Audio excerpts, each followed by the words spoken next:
It's Kevin of NCBD Comics. I'm here to bring you another edition of Kevin's most anticipated reads tomorrow for New Comic Book Day, 9/6/2023. Hey, I appreciate everybody being here. And yeah, you know what? That you guys, this be less than half the fun. You know what I'm saying? Appreciate you guys being here. And hey, how about we jump right into it? Starting off over at Marvel. We're going to talk about Spider-Gwen annual issue number 1. Well, it's always just one. Anyways, the reason why I'm looking forward to this is I'm not actually reading all the stuff that leads up to this book as much as I'm anticipating White Fox and Spider-Gwen getting together. I want to see what happens. What kind of dukem, what kind of fighting, what kind of, I want to see what's going to happen. Seriously, no, this is actually two of some of my favorite characters that I really don't get enough of. White Fox is a relatively new character, and I actually want to see how they're going to expand on this character down the road. So now that they're actually going to give us something in this, I'll take what I can get. And if it's her meeting up with Spider-Gwen, I'll take it. So Spider-Gwen, annual issue number 1 coming out for New Comic Book Day, 9/6/2023. Moving out from there, we're going to talk over at the Silver Surfer Rebirth Legacy issue number 1.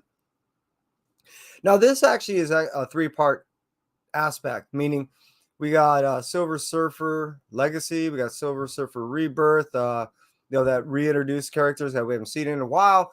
The beauty about this is we're getting that Rebirth Legacy, meaning it's going to move on and keep growing upon what we've already have in the past 2 series.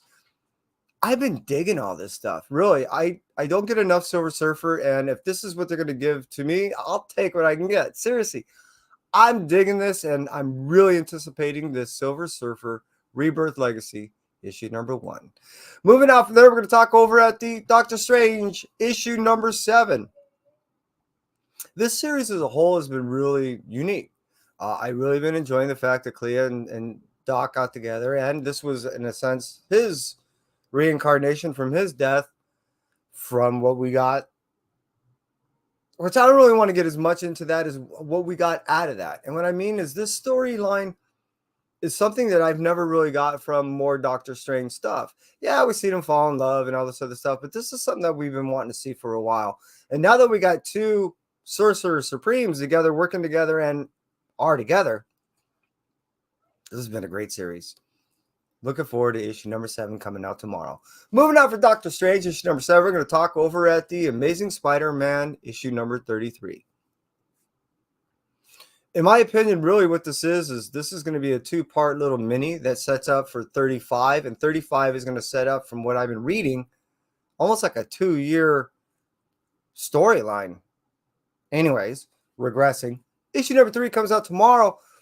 This is, like I said, this is a startup. This is how good supposedly all this is going to be. And if you look at what we've received in the past now, and essentially we've been receiving on average 2.5 books every month. If you look at it, we've gotten 2 years is what I'm getting at from these books. In my opinion, they've been awesome. This has been a great 2 years of Spider-Man, especially in comparison, in my opinion, what we've been received 2 years prior. Just saying. So if this is what we're going to get in 2 years from now, and this starts, again, tomorrow, what we're supposed to get, are you kidding me? This is going to be an awesome ride. Strap in, strap down, and I'm not going to say the other strap. But I'm serious. This is going to be awesome. I highly recommend issue number 33, if nothing else, jumping back on a board period, because this is going to allow you to go ahead and not have to carry too much of the luggage that you've had to carry in past issues to understand what's going to happen in the future. Amazing Spider-Man, issue number 3. Coming out tomorrow, 9/6/2023. Moving out from there, we're going to talk over at the DC side. We're going to talk Joker, the Man Who Stops Laughing, issue number 10. For a guy who stops laughing, he continually tells monologue jokes. What's beautiful about this book is we're getting stuff that, in some respects, it's almost tropish on some of the storytellings that have multiple jokers and stuff. At the same point, what we've been getting is something rather unique. We're getting people pretty effed up. And along the way, we're getting people that I didn't think that actually even liked the Joker, let alone that would help them. And a few people have already paid the price. So again, issue number 10 is way up there for me. Moving out from DC, we're going to talk over at Boom Studios because we're going to talk about a love story that I've been loving ever since day one. That's Once Upon a Time at the End of the World, issue number 9. It's a beautiful love story. Along with it, it brings on a lot of humanity aspects that we question not only in our daily lives, but we hope that won't transpire in the future. These are things that, in a poetic way, are told in a very non-tropish way, in my opinion, even though we've seen all these post-apocalyptic stories before. In my opinion, not quite like this. What I really love is that it is a love story. And what we're trying to get is someone that's aspiring, one individual, to share the heart that they carry with the world and give rebirth to the world in that love. To me, that's what I've really been getting out of this book. So that's why I just simply love reading this Once Upon a Time at the End of the World. And now we're at issue number 9. Moving up from there, we're going to talk about, well, you've guessed it, we're already there. It's the Blue Light special for tonight, which is Fantagraphics.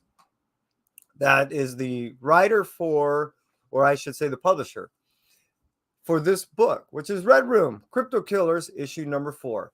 This finishes out the 3rd series of, well, quite awesome and scary storyline. It's something that is rather surreal and something that I don't ever want to imagine to be, though it's been told in quite a way that you can only imagine probably is. Aside from that, what we've been getting from Ed Piscure is something that is rather disturbing and enjoyable, all wrapped into one. I really sad to see this book end, but this book is going to end in a way that, well, I think, in my opinion, is going to satisfy most readers. The only thing we're not going to be satisfied is it's going to be gone. So again, Red Room Crypto Killers is just a whole lot of interesting wrapped in a whole lot of disgusting. And it makes you understand and appreciate some of the things that we don't have to contend with, that we kind of know they're out there. The beauty about this book is how ugly it really was. And it was something that I was not only enjoying, but hating myself for enjoying. So I know that's very confusing, but the enigma about it is to entice you to possibly pick this book up. This title, if you're into that kind of hardcore stuff, is most definitely worth reading. And that's it for me. Entropy. Appreciate you being here. Take care.